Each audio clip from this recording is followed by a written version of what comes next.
Bien, buenos días. Damos comienzo a esta sesión de comunicaciones correspondiente a la primera jornada del Congreso, del quinto Congreso Internacional de Doceñistas, y contamos con tres intervenciones. Y en primer lugar la va a hacer Francisco Javier Ramón Solans, de la Universidad de Zaragoza, que nos va a hablar en su intervención en torno a la definición de afrancesado. Buenos días. En principio, en primer lugar, agradecer a la organización el haber aceptado esta comunicación y la posibilidad de compartir esas reflexiones que surgieron al calor de la preparación de la tesina sobre la definición de afrancesado. También decir que, bueno, que después de que Ignacio Fernández Sarasala haya hablado, tampoco me quedaba mucho margen, pero mi análisis va a ser más historiográfico, va a consistir en, digamos, el proceso de evolución historiográfico del tratamiento de los afrancesados. Para comenzar, habría que hablar de las primeras décadas del siglo XX, cuando los primeros frutos de la profesionalización del oficio de historiador en España se hacían evidentes en formas de revistas o centros de investigación. Al mismo tiempo, surgían los primeros estudios sobre los afrancesados. Así pues, tras la resaca del centenario en 1912, aparece el libro de Mario Méndez Bejarano, Historia política de los afrancesados, que se puede considerar como, digamos, el punto de partida historiográfico del tratamiento. Sin embargo, este primer impulso no logró que los trabajos dedicados a este periodo arraigaran en el suelo de la historiografía española, y la regular bibliografía de aquellos años se redujo a la obra fugaz y fortuita de un centenario, cosa que espero que no sea en el caso del bicentenario, que ocurra lo mismo. No obstante, hay aportaciones significativas en revistas especializadas del propio, de Deleito y Piñuela, Núñez de Arena, sobre el exilio, también los trabajos de José Bonaparte, sobre José Bonaparte de Venceslao Ramírez de Villaurrutia, o sobre la ideología de los afrancesados de Carmelo Viñas Mey. Estos primeros trabajos, en su mayoría de corte liberal, se disuelven en el clima historiográfico que se impone tras la Guerra Civil, y no será hasta la aparición de los afrancesados de Artola cuando se retome la senda iniciada a principios de siglo. Además, habría que añadir que esta historiografía se ve afectada por las elaboraciones nacionalistas decimonónicas. La Guerra de la Independencia proporcionaba un terreno abonado sobre el cual levantar toda una mitología nacional que reducía la complejidad del conflicto a una serie de lugares comunes, como pudiera ser la guerrilla, la movilización popular o la resistencia de Zaragoza y Gerona. Sin embargo, a pesar de que esta elaboración no sea unívoca y que haya una pugna, digamos, entre los conservadores y más liberales en torno a la definición de la propia Guerra de Independencia, ambas construcciones sí que coinciden en una exaltación patriótica que reduciría a los afrancesados a una imagen en negativo del mismo patriota. En el año 1953, ya pasado, digamos, el conflicto bélico, aparece la tesis doctoral de Miguel Artola en todo el camino de la profesionalización, de la nueva reprofesionalización de la historia, en la primera hora cero de la historiografía española, que marca una clara ruptura con el contexto retórico del franquismo. También los primeros estudios liberales, que estaban escritos en tono exculpatorio, debían de ser superados, y Artola propone una primera remodelación en este ambiente no patriotero en el que primaba una lógica de la polaridad menéndez-pelayista, que saltaba toda una temática decimonónica, anacrónica quizás, ¿no?, de la nación en guerra, el heroísmo del pueblo identificado con el ejército, etc. Él planteaba la opción del análisis de los afrancesados como una opción político-racionalista, heredera del reformismo de Carlos III, como una opción entre liberales y reaccionarios. Asimismo, distinguía entre el afrancesamiento cultural y, digamos, modas que ha estudiado ya, de lo que ha hablado ya Ignacio, y, digamos, el posicionamiento político, que no llevaba implícito, digamos, en las modas con el posicionamiento político. Este análisis desacreditaba todas las críticas que se habían hecho al Settecento al vincularlo, digamos, con la traición que posteriormente se haría en la Guerra de Independencia, y desmontaba uno de los principios de la historiografía construida a raíz de los estudios de Menéndez Pelayo. Una vez delimitado el grupo, Miguel Ártola realizaba una diferencia entre aquellos cuyas razones estaban fundadas materialmente, los juramentados, y los afrancesados que basarían su propuesta en un pragmatismo político basado en el miedo a la anarquía, un reformismo controlado y su adhesión no a una dinastía, sino más bien a una forma monárquica. Digamos que esta distinción genera algún tipo de problemas que veremos más adelante y asimismo también genera problemas la distinción entre un afrancesamiento ideológico liberal, que sería lo que producido en Cádiz, y un político josefino, ya que dota mayor legitimidad al proyecto gaditano. Por cierto, esta distinción ya está presente en la historiografía liberal de principios de siglo en Deleito Piñuela.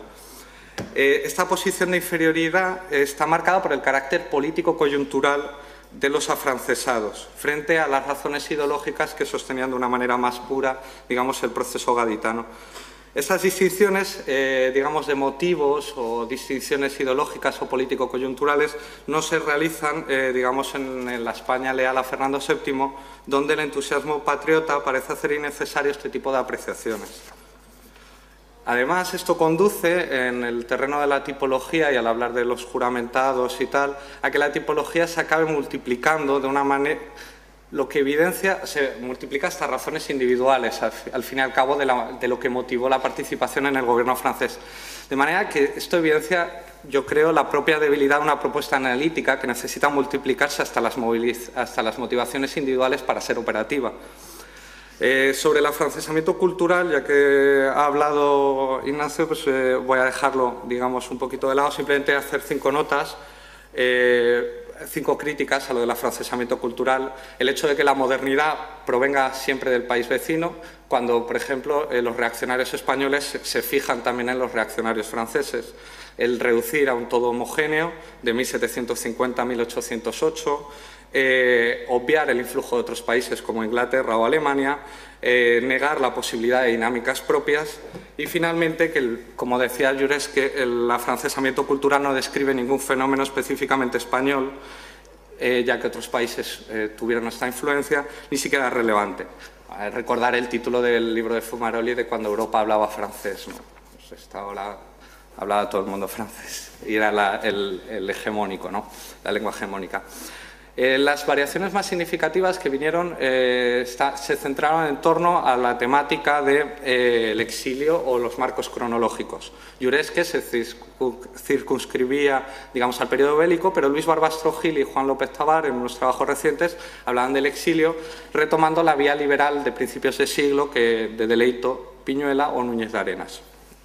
El exilio, sin embargo, plantea un problema metodológico, ya que se aplican las categorías establecidas por Miguel Ártola para hablar de este carácter político coyuntural de una gente que participa dentro del régimen afrancesado.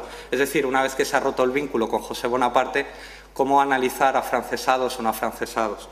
En este sentido, Deleito, por ejemplo, proponía a principios de siglo analizar el exilio conjuntamente de liberales y afrancesados y luego ver qué influencias tuvo en el establecimiento del Estado liberal a principios de siglo. Es verdad que al final lo de López Tabar acaba siendo como los participantes del régimen de Bonaparte supieron reintegrarse a la administración y a su posición privilegiada, influyendo en la configuración de la administración de María Cristina.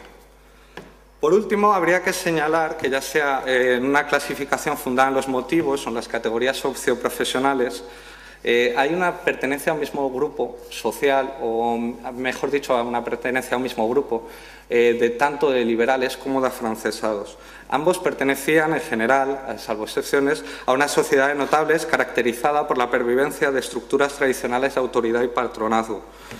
Una élite social que compartía formación y que compartía vínculos, evidentemente. Y había una similitud ideológica, en cierta manera, entre ambos proyectos reformistas, aunque diferían en el camino político elegido, algo que analizó La Parra para la política religiosa, que es que en Francia, en el régimen josefino, se hacía por decreto, mientras que aquí tenía que pasar por la discusión, digamos, en las Cortes, lo que lastraba aún más la aplicación o la consolidación de estas medidas. Tampoco creo que la descripción del fenómeno urbano sea algo significativa de los afrancesados. En primer lugar, porque los franceses controlaron eminentemente ciudades. Las zonas rurales les planteaban muchísimo más problemas a la hora de controlar y además porque las élites liberales también eran fundamentalmente urbanas, con lo cual no plantea un criterio de distinción. Ahora voy a pasar, digamos, a una propuesta analítica que surgió de Manuel Moreno Alonso, que es la de los colaboracionistas. En primer lugar, las palabras están cargadas de connotaciones y, como todos sabréis, la palabra colaboracionista hace referencia a una realidad de la Segunda Guerra Mundial y de la participación de los franceses en el régimen de Vichy. Entonces, esto también genera una serie de problemas a priori. Además, la aplicación del término colaboracionista no implica un cambio metodológico. Así se conservan todas las distinciones que realiza Miguel Artola. He buscado simplemente un ejemplo al hablar de Félix José Reynoso, cuando dice que es afrancesado y colaboracionista, de manera que continúa, si queremos, con lo de afrancesado en el sentido cultural, y además dice, y de una honradez personal fuera de toda duda. Esto se sigue planteando en términos morales, es decir, parece como que para hablar de un afrancesado se tenga que poner la continuación, ¿no?, de honradez personal de fuera de toda duda. Implica una valoración moral que creo que el historiador no debe entrar en ella. Es como, digamos, lo de la pobreza, todo pobre es digno, porque se presupone que los pobres son indignos, con lo cual tenemos que añadir es pobre pero digno. La terminología utilizada por Claude Mogans sobre los josefinos plantea el mismo problema. Lo que pasa que frente a la polisemia del término afrancesado es menos ambiguo hablar de josefino, es más aséptico y pone el énfasis en una de las otras crisis que ocurrieron, que fue la crisis dinástica. Entonces, la pertenencia o el énfasis en el carácter dinástico es menos problemático que las connotaciones nacionales marcadas por toda la construcción y elaboración decimonónica, que al fin y al cabo constituye, como dice Álvarez Junco, uno de los prismas ideológicos más difíciles para analizar el siglo XIX. Ya terminando, no sé si me he pasado o oído bien. Vale. Bien, el estudio de los afrancesados realizado por Artola sin duda supuso el primer intento serio de aproximación historiográfica a este concepto y una clara ruptura con lo que presuponía todos los estudios marcados por la dicotomía heredera de las posiciones de Menéndez Pelayo entre los buenos españoles y los malos españoles. Sin embargo, en la misma esencia del concepto afrancesado radica, si queremos, esta diferencia. Y una prueba de la ausencia de esta revisión es la propia edición de los afrancesados. En 2008 se ha vuelto a reeditar los afrancesados sin la conveniente introducción crítica que necesita un texto publicado en 1953. Si bien esta obra contribuyó a desterrar esta versión, continúa con la marca de los juramentados y los afrancesados, que participan por motivos políticos o de creencias. Es decir, los juramentados tienen una carga económica, social, unos intereses por los cuales cooperan y colaboran. Sin embargo, esta aplicación no se hace a Cádiz. Entonces, si todos los de Cádiz son patriotas convencidos y no hay ninguno que por mala voluntad quiera beneficiarse del sistema impuesto en Cádiz, tampoco me parece lógico que se aplique en estas mismas categorías morales al tema, ¿no?, al tema de los afrancesados.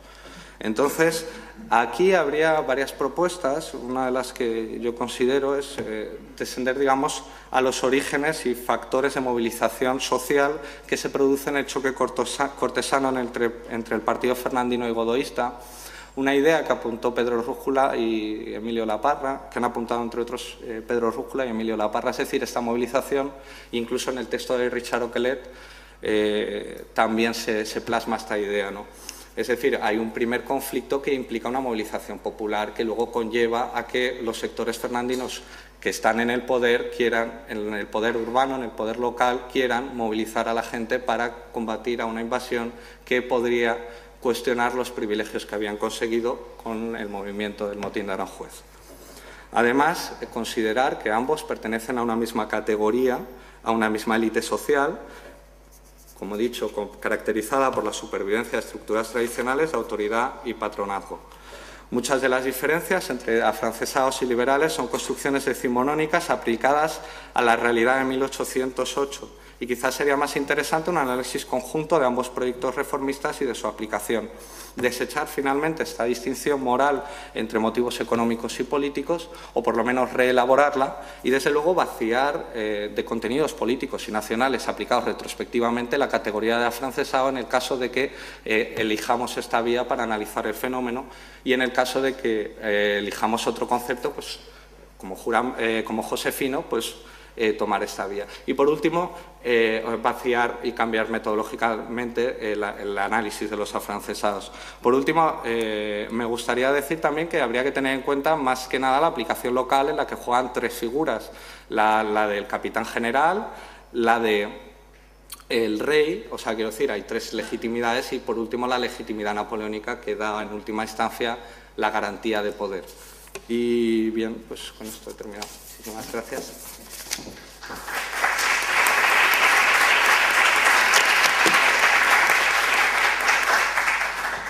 Muchas gracias a Francisco Javier, que bueno, en sus aportaciones atinadas y sintéticas viene un poco a abundar realmente en lo que ya habíamos escuchado esta mañana del profesor Ignacio Fernández, y que todos esperamos que sean publicadas debidamente las actas para seguir leyendo y seguir aprendiendo de esas reflexiones que entiendo son capaces de poner en orden tantos puntos y tantos matices desde el punto de vista local, histórico, político, cultural y económico.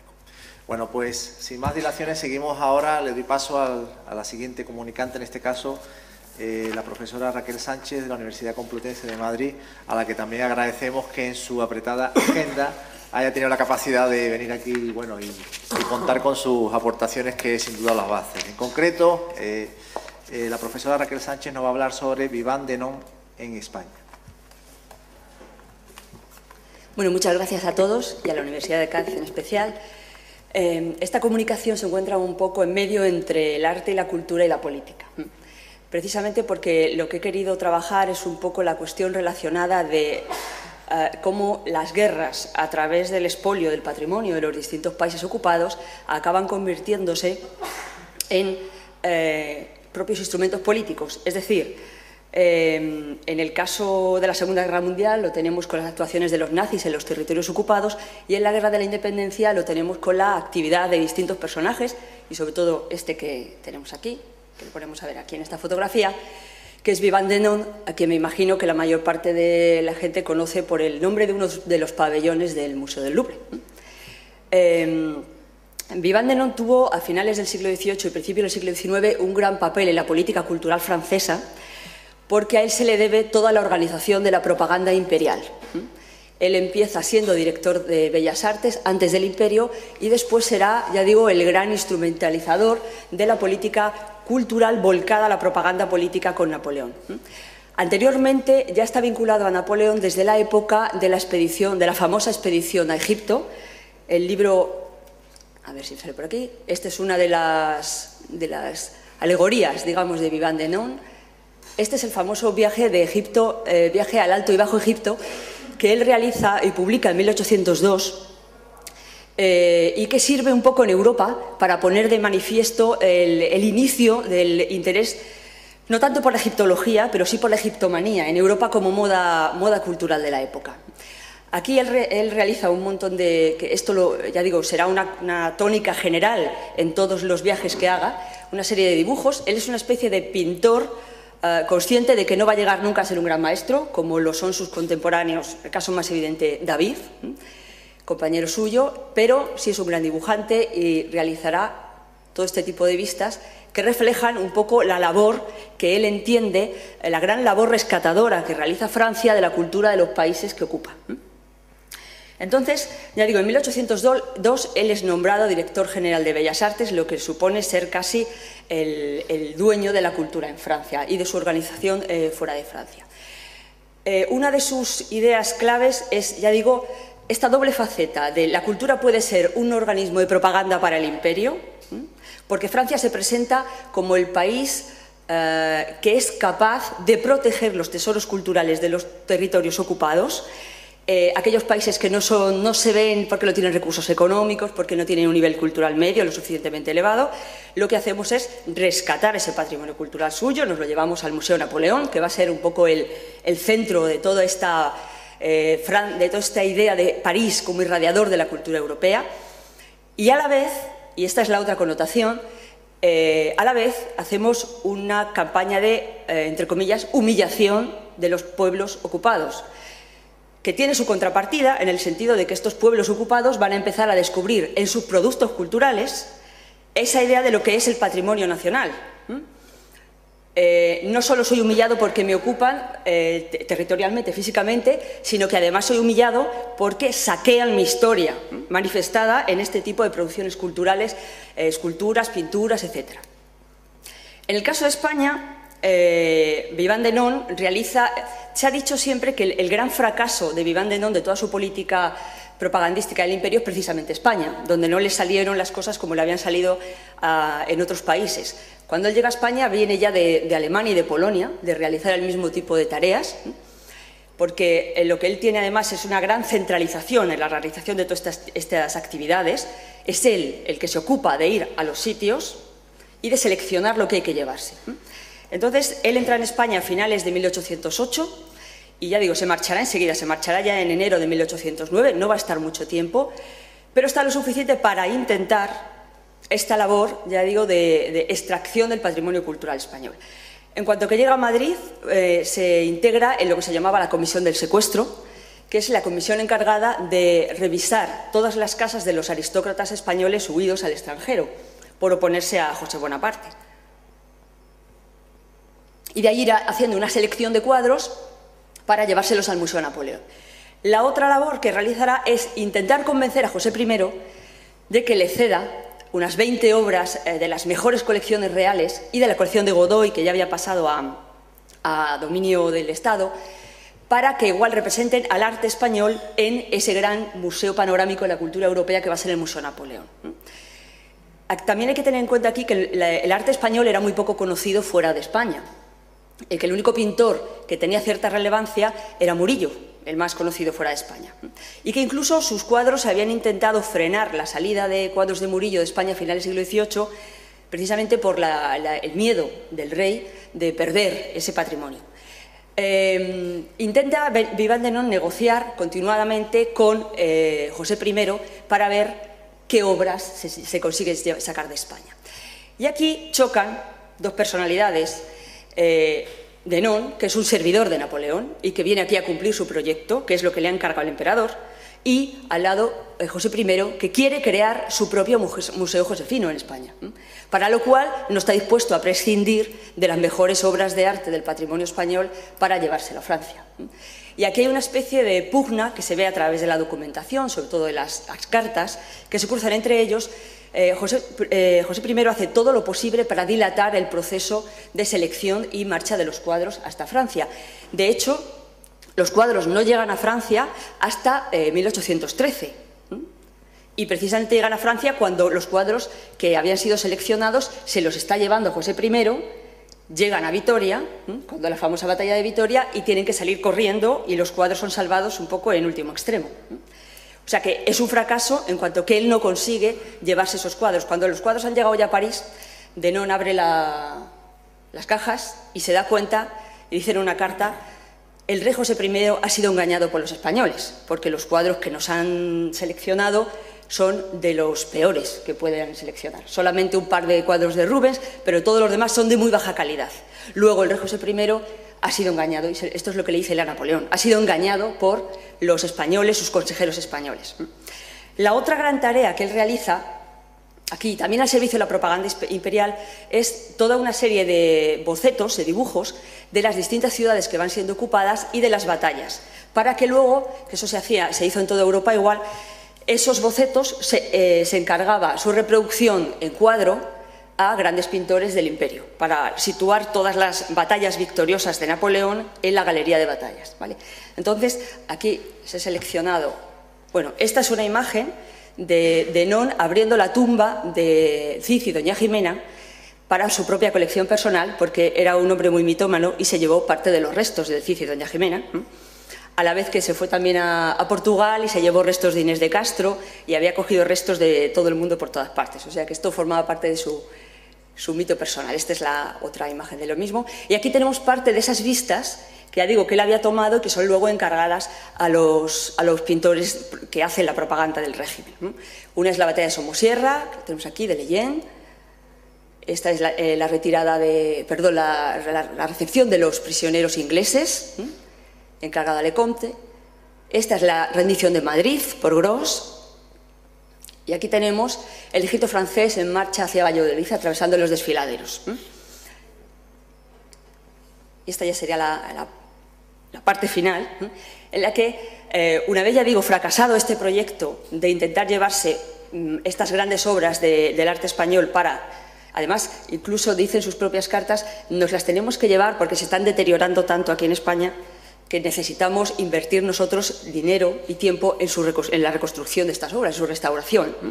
El problema es que cuando cae Napoleón y Luis XVIII decide que hay que devolver todas las obras de arte expoliadas, en 1814, todas las obras de arte expoliadas a los distintos países ocupados, Denon tiene grandes dificultades, porque considera que su obra se va a disolver y está completamente aterrorizado del gran desastre que para la cultura francesa va a suponer la disolución del Museo Napoleón tal y como había sido concebido.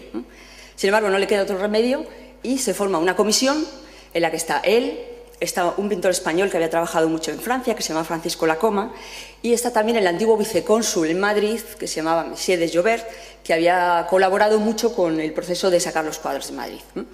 Y aquí se dedican a, igual, seleccionar las obras que hay que entregar a las familias nobiliarias españolas, porque la presión del representante español en París es cada vez más fuerte.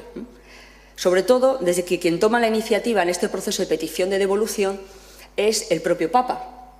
Será el Papa, a través de Antonio Canova, el escultor, el primero que empiece a decir que comience el proceso ya de devolución del patrimonio.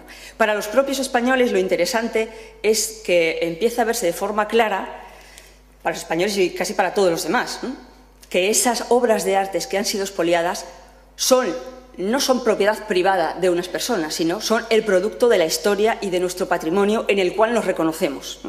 Por eso digo esa doble sensación, no ya de robo, sino también de ataque a la esencia cultural de la nación, en este caso. Y bueno, nada más. Y luego al final alguien quiere alguna consulta, ya lo comentamos. Gracias.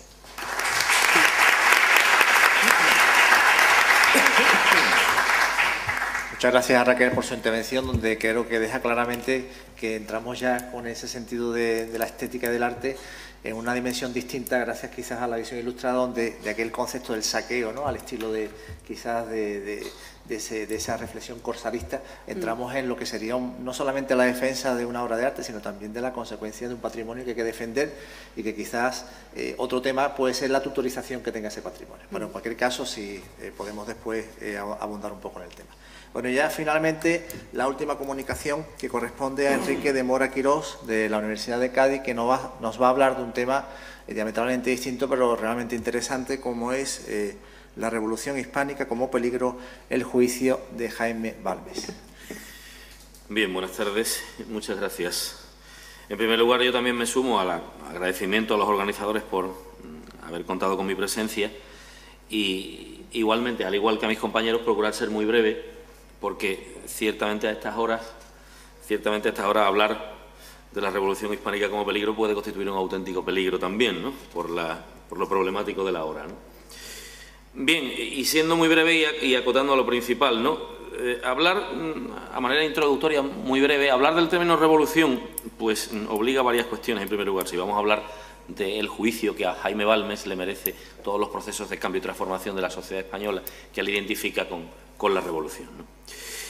La revolución ya lo puso de manifiesto el término Manuel García Pelayo en una obra, Los mitos políticos, forma parte de esos vocablos de la llamada mitología contemporánea, ¿no? Y sobre todo, García Pelayo ya se refirió en su momento a cómo desde la Revolución Francesa irrumpe la idea, o más bien el mito de la revolución entendido como un acto de violencia que introduce un nuevo principio vital en la historia universal y que, por tanto, lleva aparejada una trastocación total, ¿no? Aunque Manuel García Pelayo insistía en que, el profesor García Pelayo, en que revoluciones había habido muchas a lo largo de la historia, ciertamente la conciencia de la revolución como tal, de un proceso revolucionario como tal, solo se da la plena conciencia de la revolución como tal a partir de la Francia de 1789. En cuanto que se toma conciencia de que es el proceso histórico, el único proceso histórico que conduce a una vía de salvación para erradicar los males sociales, ¿no? Pese a lo categórico de esta explicación, hay que apuntar también que el propio uso y entendimiento del concepto estamos en presencia de lo que tradicionalmente denominamos un concepto polisémico, es decir, que ha tenido muchas o pueden tener muchas significaciones. Pese a que no han faltado ciertas definiciones que, a mi juicio, desde el siglo XIX han proyectado una cierta clarificación del concepto. Yo no me he resistido a reproducir una definición precisamente de un libro de Chateaubriand, el ensayo sobre las revoluciones antiguas y modernas, que a mí me parece lo suficientemente amplia y modélica como para contener en ella todos los elementos que pueden entenderse a la hora de definir un proceso revolucionario. Chateaubriand decía, por la palabra revolución entenderé pues en adelante, voy a citarlo textualmente, la transformación total del gobierno de un pueblo, o bien sea de monárquico en representativo o de representativo en monárquico. Así, la dominación de un Estado por las armas extranjeras, la mudanza de dinastía, la guerra civil que no ha producido alteraciones notables en una sociedad, el movimiento parcial de una nación momentáneamente sublevada, no son para mí revoluciones. En efecto, si el espíritu de los pueblos no se muda, ¿qué importa que los agite breves instantes su miseria o varíe su nombre o el de su señor? Esta cita, que está tomada, como digo, del ensayo sobre las revoluciones antiguas y modernas, una obra en 2 volúmenes que publicó Chateaubriand en el siglo XIX, yo creo que es suficiente, es bastante ilustrativa, ¿no? También podemos optar por analizar la revolución desde un punto de vista solamente político, con lo cual perdemos de vista la perspectiva social, cosa que ya algunos autores que se han ocupado de estas cuestiones han señalado que no deja de ser una perspectiva parcial y en este sentido incompleta, ¿no? Y también Ruiz Torres ya apuntó en su momento la creencia de que ninguna revolución, y él apostillaba ni siquiera la española, se entiende al margen, o puede entenderse al margen de los intereses de clase contrapuestos y de los conflictos de clase que se producen. Conflictos que evidentemente pues también se enmascaran desde diversos modos, ¿no? Si desde esta perspectiva genérica del hecho revolucionario nos trasladamos a una observación más concreta, en este caso en la España del XIX, la primera mitad del XIX, el panorama tampoco queda del todo claro, ¿no? Porque con independencia de al problema o a la cuestión de la idoneidad de la aplicación del término, sumamos una cuestión adjetiva, nos encontramos el problema de cómo adjetivar lo que podría denominarse la Revolución Española. Estamos en presencia del debate de revolución burguesa, revolución liberal, ¿no? Que se entiende que estrictamente no son términos del todo punto asimilables o 100% asimilables, ¿no? Sin pretensión de exhaustividad, podemos decir que las posturas en torno a la Revolución Española han sido fundamentalmente 2, ¿no? La de aquellos que la han concebido en sus análisis como una ruptura puramente institucional, compatible con la persistencia de la vieja sociedad, Vives, Tuñón, la historiografía representada por estos autores, y las que la han entendido como un cambio en la estructura social que ha transformado jurídicamente las relaciones de producción y las formas de propiedad, ¿no? Sin que, por otro lado, esto haya tenido un efecto tan radical en las clases sociales, sobre su poder económico, sobre sus respectivas fortunas. Es la tesis mantenida históricamente por Bartolomé Clavero, entre otros, ¿no?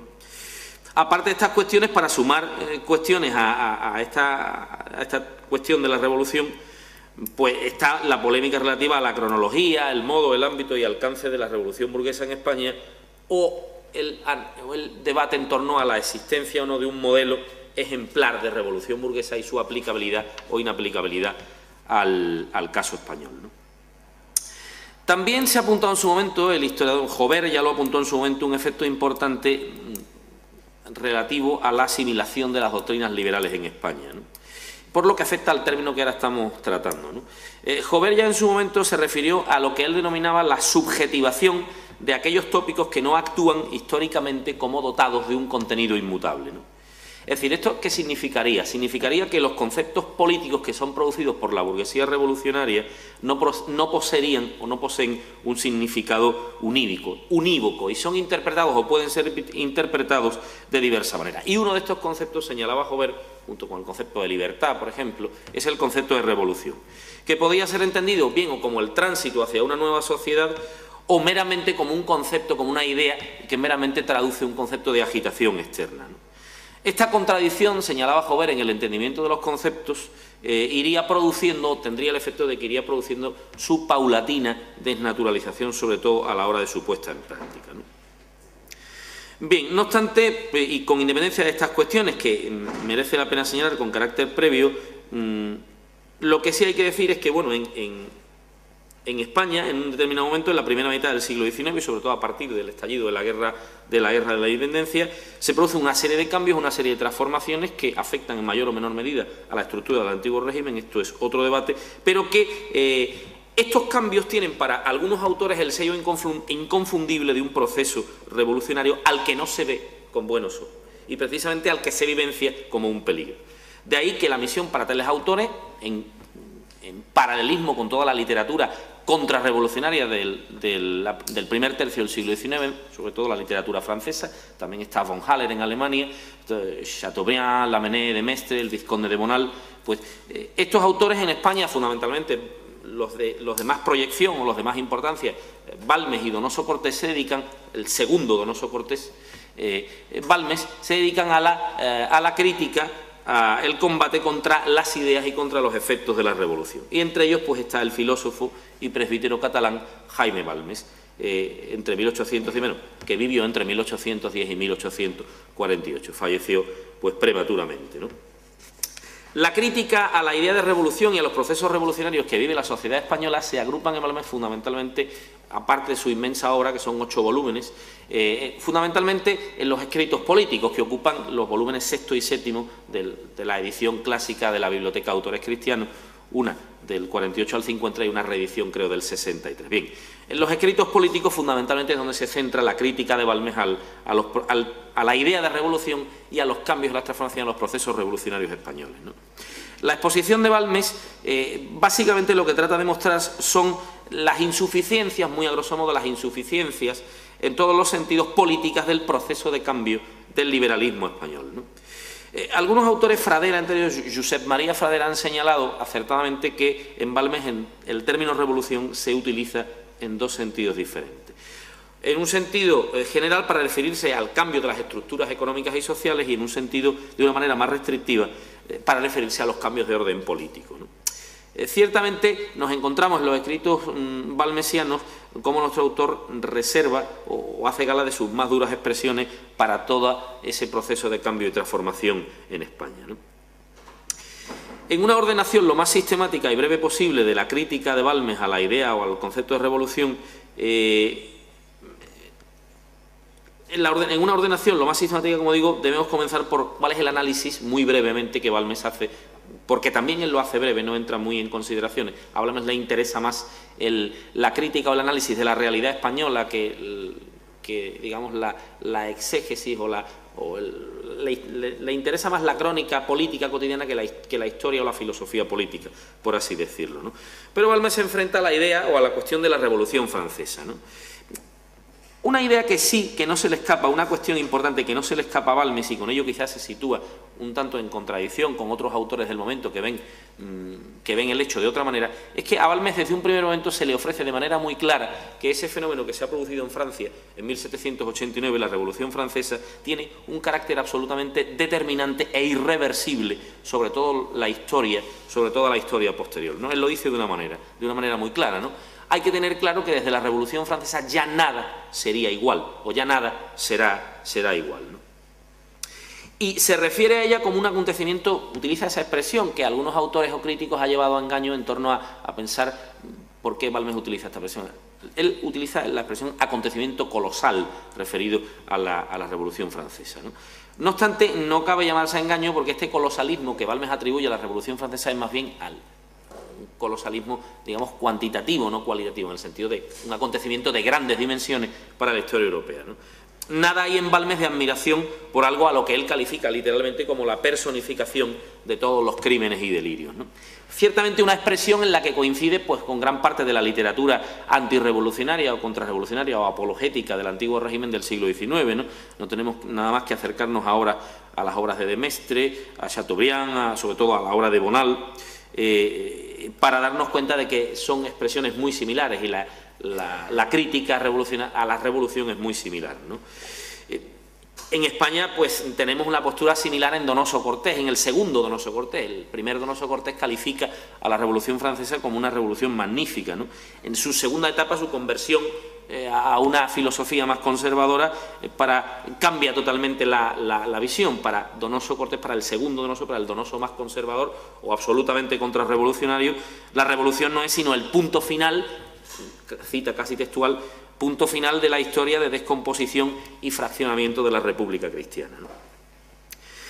Bien, para Balmes los argumentos circulan por dos vías fundamentalmente. Resaltar el daño o los daños que todo proceso revolucionario produce sobre el poder, porque según Balmes en las revoluciones se asienta como un dogma inalterable el principio consistente en que el antiguo orden legal es ilegítimo al estar en oposición con la ley de interés del pueblo y, por tanto, toda revolución en base a estas consideraciones él la entiende como un proceso que por naturaleza es enemigo del poder, ¿no?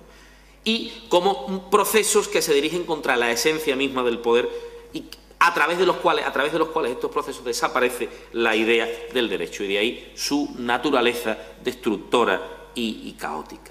En este mismo sentido, él entiende que la revolución o los procesos revolucionarios nunca tienen capacidad para edificar nada, ¿no?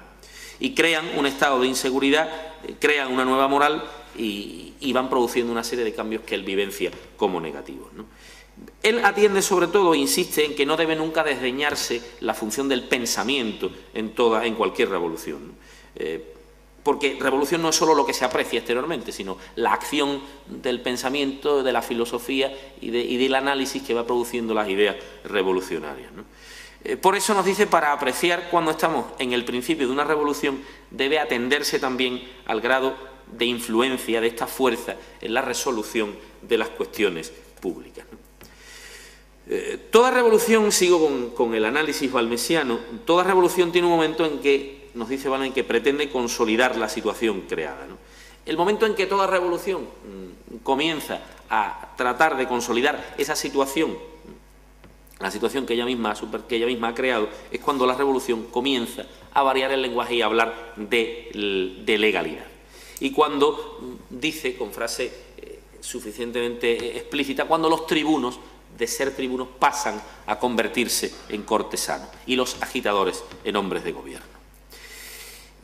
Balmes atiende fundamentalmente a los efectos, como digo, de la revolución en España. Lo que le interesa sobre todo es el análisis apegado a los hechos cotidianos de lo que él está viviendo en aquel momento. En este sentido, los escritos políticos de Balmes son una especie de dación de fe de la situación, de cómo él ve la situación de la España entre 1840 y 1846, que es donde se produce la producción, donde se gesta la producción de los escritos políticos de Balmes, ¿no? Él insiste fundamentalmente en ver cómo, si en otros países es concebible quien piense en revoluciones profundas al modo de la Revolución Francesa, que es el modelo evidentemente, no es esta la situación de España, ¿no? De la tiranía y de la fuerza, ¿no? En nuestra península, explica Balmes, no se da este proceso, es decir, la sociedad no se encuentra en aptitud para acoger un proceso de similares características al que se ha producido al otro lado de los Pirineos, ¿no? Y Balmes realiza esa análisis de la realidad española para, según él, corroborar esa tesis, ¿no? Los reformadores encontramos, ¿qué encontramos muy brevemente en España, según Balmes? Nos encontramos que los reformadores se hallan en minoría, que la mayoría del pueblo se halla pegada a las tradiciones y costumbres antiguas. Un factor muy importante en el que Balmes insiste no solo en esto, sino en otras partes de su obra: no se ha desarrollado lo que podríamos denominar una clase burguesa lo suficientemente amplia, no se ha producido un desarrollo industrial lo suficientemente amplio que permita crear una masa proletaria lo suficientemente fuerte, ¿no?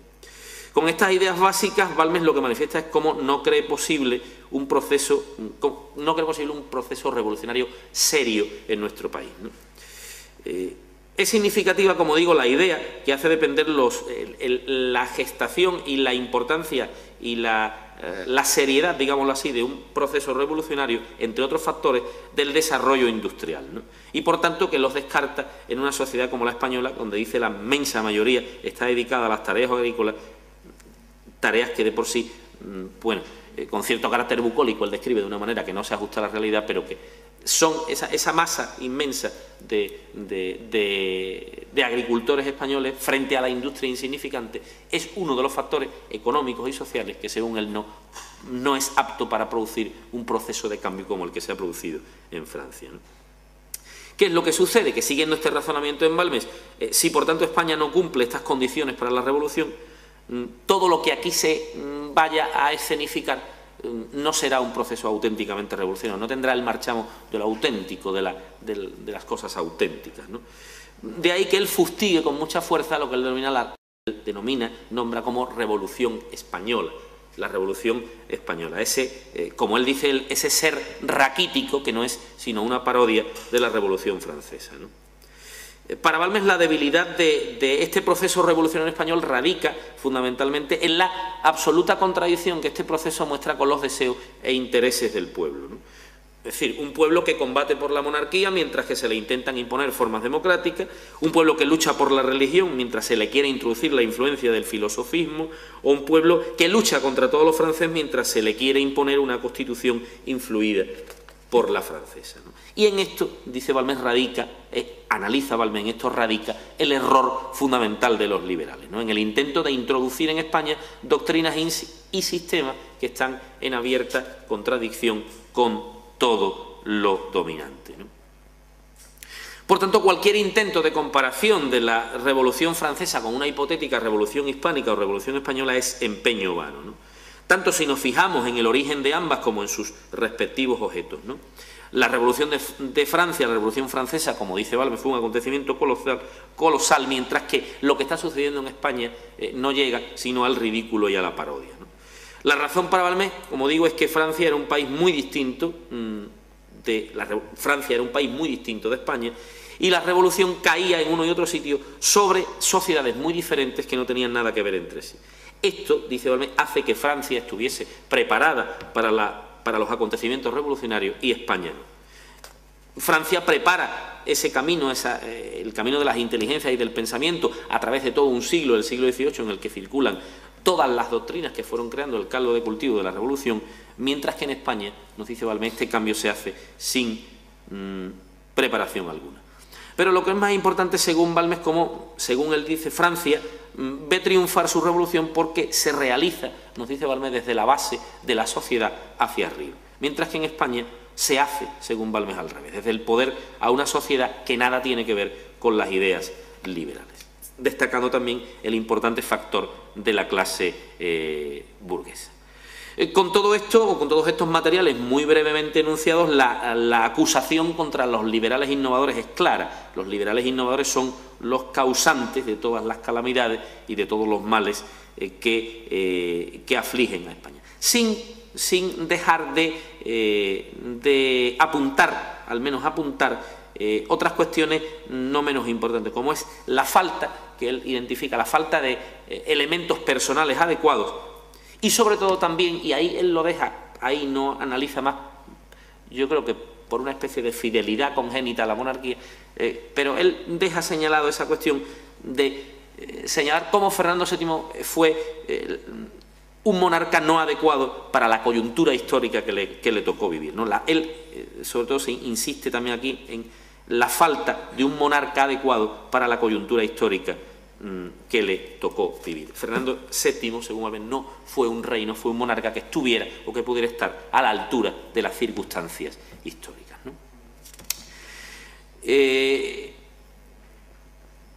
Para Balmes, en el análisis que Balmes realiza de toda esta cuestión, hay una importante fase de análisis de lo que son los partidos políticos españoles. Él, muy brevemente, para Balmes la encarnación de todos los procesos revolucionarios se produce, se encarna, valga la redundancia, en lo que es en aquel momento histórico el partido progresista. Él identifica la revolución con el Partido Progresista. Para Balmes el Partido Progresista es el representante de dicha revolución.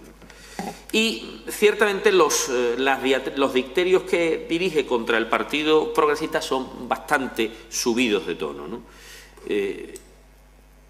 El Partido Progresista es el legítimo representante del liberalismo e intenta mantener vivo ese legado de 1812, ¿no? Pero solo que para Balmes ese espíritu revolucionario es un espíritu más de tiranía que de libertad. Insiste de nuevo en la medida en que contraría las ideas del pueblo. El problema que ve Balmes en el Partido Progresista es que, según él, el Partido Progresista no se para a pensar si sus ideas son aceptadas por los españoles, ¿no? De tal manera que él entiende que el Partido Progresista históricamente se encuentra ante un dilema, ¿no? O abjura de sus ideas o nunca podrá desenvolver en España sus principios políticos, ¿no? Si intenta realizar estos principios políticos, se encuentra que al ser estos muy populares o muy avanzadas, ideas muy avanzadas, recibirán el rechazo del propio pueblo, ¿no? De ahí la estrategia que denuncia Balmes, ¿no? Siempre el Partido Progresista, para tratar de triunfar y no desarrollar excesivamente sus ideas, siempre habrá de procurar que el elemento democrático no se desarrolle en excesivo. Si el Partido Progresista lo que procura es que su propia filosofía de elemento democrático no se desarrolle en excesivo, dice Balmes, incurrirá a cada paso en una contradicción.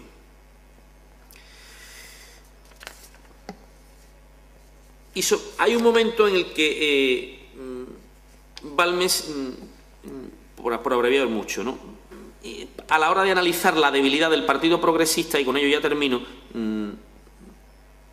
esta debilidad que él entiende que posee el Partido Progresista es lo que le ha llevado históricamente a buscar una serie de apoyos. Y aquí Balmes se detiene en lo que es el caso Espartero, ¿no? Es decir, el apoyo, la simbiosis entre Espartero y el Partido Progresista, ¿no? Esa profunda debilidad es la que le lleva a arrojarse en brazos de Espartero, ¿no? Por citar textualmente, y con ello ya termino, porque me parece que la cita es lo suficientemente ilustrativa del pensamiento o del análisis que hace Balmes, ¿no? El Partido Progresista en 1840, sintiéndose débil, buscó un apoyo. Identificó su suerte con la de un soldado. Error fatal, casi siempre sin remedio. La fuerza vive de la fuerza y muere a manos de la fuerza, y cuando ella se ha entronizado, las doctrinas de un partido han cesado de ejercer acción vital y sus sistemas han caducado. En llegando a este punto, no suele haber otro recurso que abrazarse con el ídolo para vivir o morir con él. Muchas gracias.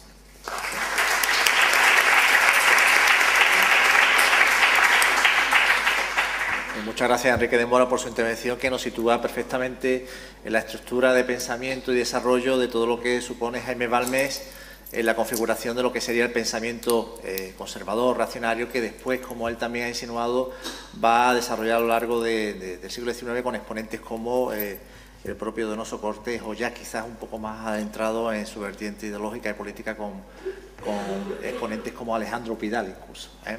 Bueno, pues agradecer, por supuesto, a los tres intervinientes que han respetado escrupulosamente el tiempo, y creo que podemos dejar unos breves minutos por si tenéis a consideración los asistentes alguna pregunta, alguna cuestión.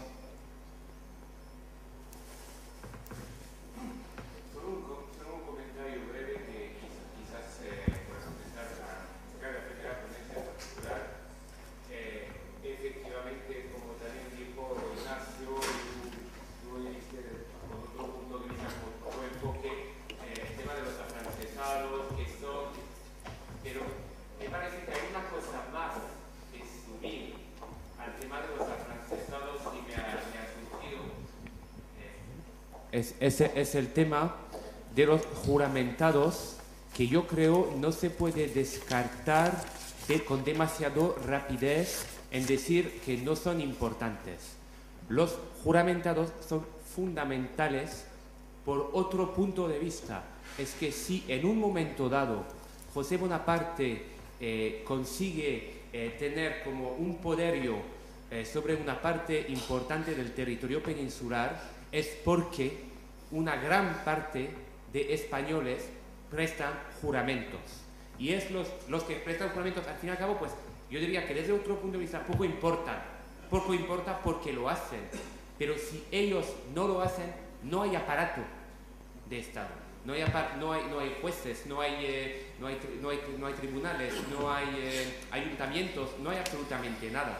Entonces, aunque desde el punto de vista ideológico no es muy relevante, y eso aquí yo creo que no es muy relevante desde el punto de vista ideológico, es fundamental desde el punto de vista del experimento institucional y también político, que en un momento dado pues hay unos cuantos que se quedan de su lado y permiten la existencia o intento de existencia del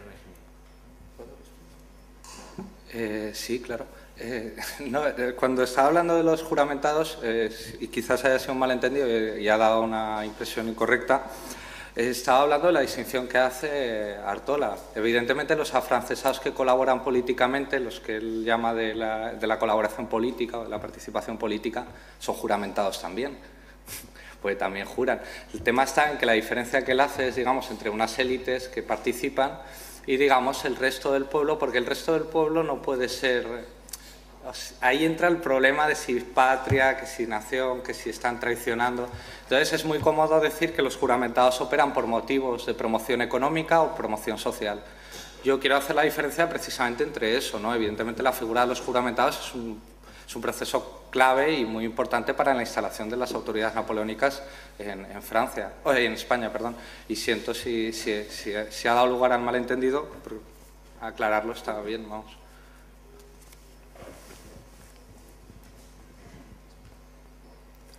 Después.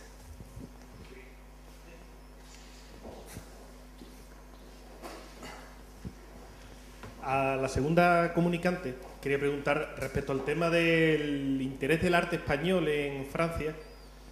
Francia, al menos con la época monárquica, por lo que tengo entendido, era bastante cerrada al arte español o bastante chauvinista, ¿no? Se podría decir. Entonces, ¿en qué momento exactamente empieza a interesar, no digo ya el arte europeo, sino el español, ¿no? ¿Es en la época de la Revolución, de la parte republicana, o es en la parte napoleónica? Y sobre todo, ¿qué es lo que hace ese interés hacia el arte no francés?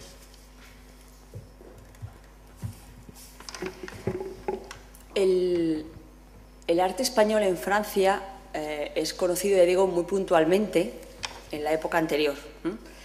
A principios entre finales del 18 y principios del 19 se publican varios libros de varios viajeros, algunos que han sido embajadores en España, en los que sí que se reproduce grabados de Velázquez, sobre todo, que va a ser el que más impresione fuera, de pintores y varios pintores españoles, y es la primera manera por la que llega a conocerse el arte, ya digo, a finales del 18 y principios del 19. Anteriormente sí, hay casos muy puntuales, pero no tanto como por ejemplo el arte italiano, evidentemente. Y luego lo que sí tiene interesante es que los pocos cuadros que se pudieron, de los que dio tiempo a exponer en Francia antes del inicio de la Devolución, sí que tuvieron un cierto impacto en la generación de los pintores franceses del romanticismo, que llevará a que pintores de esa generación o pintores incluso posteriores vengan a España, ya más adelante, a lo largo del siglo XIX. El caso más claro es el de Manet, por ejemplo, y vean el Museo del Prado y empiecen a partir de ahí a reivindicar un poco lo que es el significado del arte español. También en la época de Luis Felipe hay un intento de crear una galería española en el Museo del Louvre. La idea era la misma que se tiene en el Museo de Napoleón.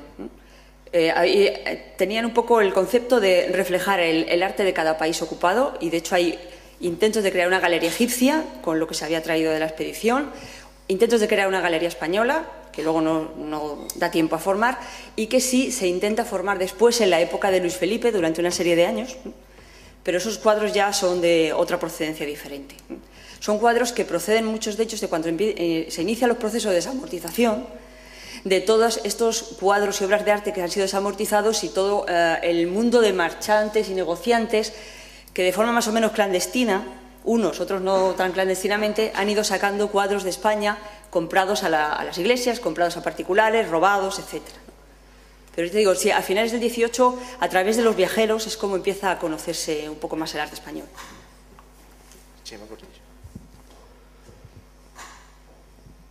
Sí, yo quería también hacerte una pregunta a ti. Si dentro de estos proyectos de Vivant Denon de hacerse con un patrimonio español para llevarse y tal, si en algún momento has visto que hay alguna idea de llevarse también cosas de la América española a Francia como parte del patrimonio español, o si, dado que allí no tiene efectividad real el gobierno de José I, esto ni se le pasa por la cabeza. Y luego quería también hacer una pregunta al último comunicante sobre... me ha parecido muy interesante la reflexión que nos ha relatado de Balmes sobre Fernando VII. Hombre, cuando él escribe todos estos artículos, Isabel II tiene entre 10 y 16 años. Aunque no está en plena forma todavía Isabel II, ya apuntaba maneras, ¿no? Ya se veía que no iba a ser la reina Victoria precisamente. Y quiero saber si también aparece en Balmes algún tipo de observación sobre todo del modo en el que al final de este periodo en el que él escribe, Donoso, Muñoz y compañía manejan la cuestión para hacerse con la corte de Isabel II, hacer salir a Juana de Vega y Argüelles y meter sus propios tentáculos allá y manejar el ambiente cortesano de Isabel II, y con ello hacerse también no solamente con la reina en sí, sino sobre todo con el cuerpo de la reina. Yo contesto enseguida. Con respecto a lo de América, yo no he visto nada. Además, él no tiene tampoco mucho interés por el arte español. Él viene aquí porque le ha mandado Napoleón. Sí es verdad que se lleva algunas cosas, pero su interés está en el arte italiano, sobre todo. Y de América, nada. Sí, vamos a ver, con respecto a la primera cuestión, aunque como tú has dicho ya Isabel II apuntaba manera, Balmes está obsesionado sobre todo, obsesionado entiéndaseme en el sentido político y de reflexión política, por dotar a la monarquía de la suficiente fuerza, del suficiente fortalecimiento como para que sea, digamos, un sistema de gobierno apto y que produzca beneficios.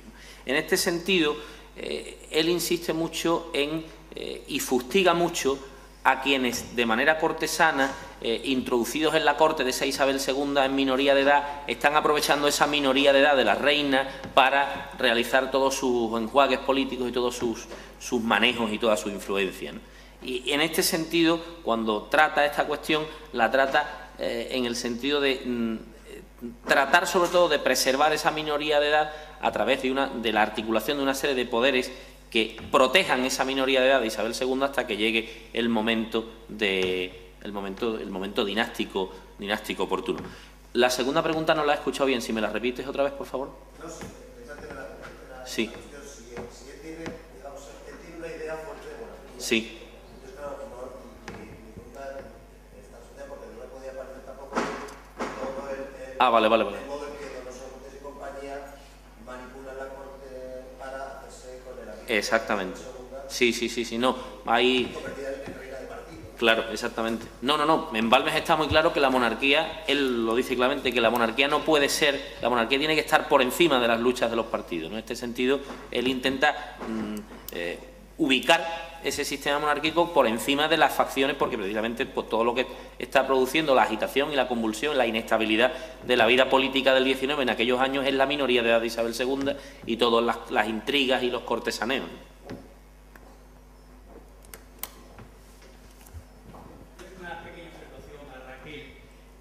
Cuando tú has hecho alusión, una alusión más o menos de tipo interpretativo, de que precisamente hay una segunda parte que es la humillación que tú le provocas a aquel del que te lleva su patrimonio. No sé precisamente si en ese momento se puede hablar ya de humillación, porque a lo mejor no hay conciencia de lo que se tiene. Precisamente es la sensación de pérdida lo que va a despertar la conciencia de que lo que tienes ahí es un valor. Así que en ese aspecto nos movemos con una cierta ambivalencia, es decir, por una parte te roban, pero por otra parte te ayudan a descubrir que lo que tienes es valioso. Creo que ese es algo que va a servir mucho para tomar conciencia de lo que es el patrimonio. Un comentario. Sí, en gran medida eso es cierto. Lo que pasa que forma parte de la propia propaganda de los invasores. Es decir, vosotros no sabéis lo que tenéis hasta que hemos llegado nosotros y os lo hemos dicho. Entonces, justificaría en gran medida el proyecto de los propios franceses. También muchos de los franceses, sobre todo muchos de los mariscales que vienen con Napoleón y que se hacen con grandes colecciones, no vienen con una idea de llevarse el patrimonio de un país, arte desconocido, etcétera, sino que vienen con la idea de llevarse una serie de cuadros que tienen un valor económico y que lo van a tener en el mercado después. Ya, y así. O sea, un valor económico, puramente.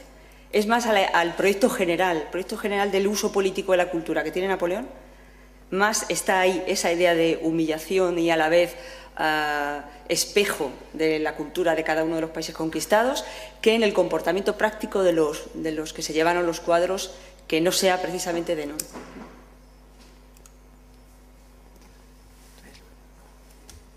Bueno, si no hay más intervenciones, debido a la hora podemos dar, pero antes de clausurar y remitirles al siguiente encuentro, que será aquí a las 4:30 en un nuevo ámbito de comunicaciones, decirle 3 cuestiones muy breves que me ha encomendado la organización. En primer lugar, como seguramente se habrán dado cuenta, el parte del horario que aparece en la página web del Congreso no corresponde con el horario que aparece en el cuadernillo.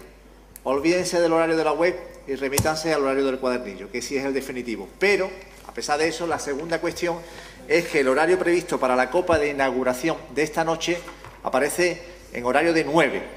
Estén pendientes a lo largo de la tarde, que puede ser que sea este o que no. Bueno, la tercera cuestión es una cuestión que nos va a decir Francisco Javier Ramos. Os robo 2 minutillos, simplemente era porque en el anterior congreso 12añista, el de los emblemas de la libertad, nos juntamos 4 personas, Esteban de Gori, Sifrido y Javier López Alós y yo mismo, y pues en estas cervecitas que se toman después, pues se nos ocurrió la idea de crear una revista conjunta, que hemos conseguido el amparo y la protección de la Universidad de Buenos Aires. No sé por qué, esta confianza. Entonces se llama, bueno, y tenemos comité de redacción tal, y entonces estamos preparando ya el primer número. La revista se llama la revista La Caleta, el título del primer número será 1808, el impacto en las instituciones, y agradeceríamos cualquier tipo de colaboración, y toda colaboración sería bien recibida en formato de artículo, y las reglas y la presentación más formal que la que yo puedo hacer, que soy bastante informal, está en la página web revistalacaleta.com.ar. Si en algún caso quisierais cualquier cosa, puedo apuntarme vuestro email y enviaros. Muchísimas gracias. Ahora sí se levanta la sesión. Gracias por este minutillo de propaganda. Ahora ya seguimos por ahí.